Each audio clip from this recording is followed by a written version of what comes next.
999건 독서 프로젝트 두 번째 책으로 한국 전쟁입니다. 6월은 호국 보훈의 달입니다. 전쟁의 참상과 이산가족의 아픔을 잊지 말아야 하겠습니다. 서울대 박태균 교수가 쓴 한국 전쟁이란 책은 그래서 남다르게 다가옵니다. 북한의 남침으로 시작된 전쟁은 낙동강 전선까지 밀립니다. 그리고 메가더 장군의 인천 상륙 작전으로 전세를 역전하지요. 그리고 북쪽으로 밀고 올라가 통일이 될 것 같다가 중공군의 참전으로 지금의 38선 부근에서 지루한 공방전이 벌어집니다. 이렇게 네 장면이 우리가 배웠던 6.25 전쟁의 대략적인 모습이죠. 하지만 그 속에는 우리가 알지 못했던 정치적, 지정학적 배경들이 담겨 있습니다. 이 책은 그런 면면들을 잘 드러내고 있죠.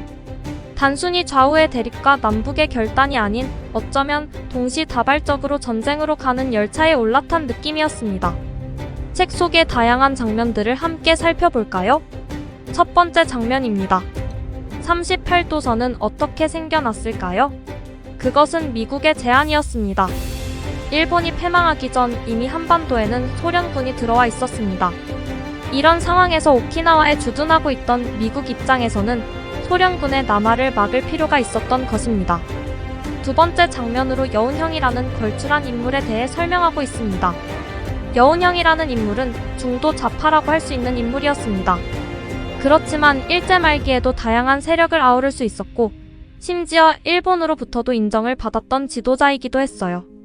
일본이 패망하기 직전 여운형을 불러 정권 인수를 제안하기도 했습니다.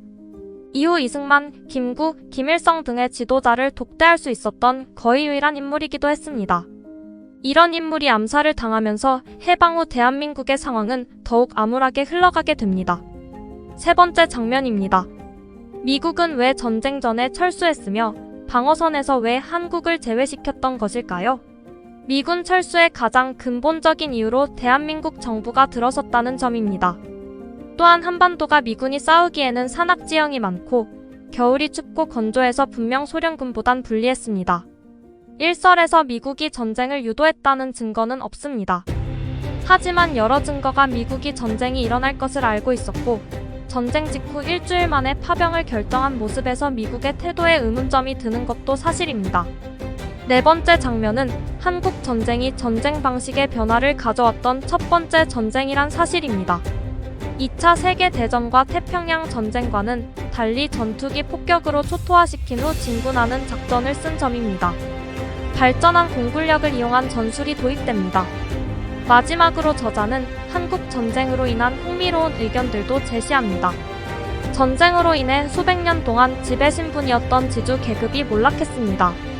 농지 몰수대가인 지가증권은 인플레이션으로 휴지 조각이 되어갔습니다.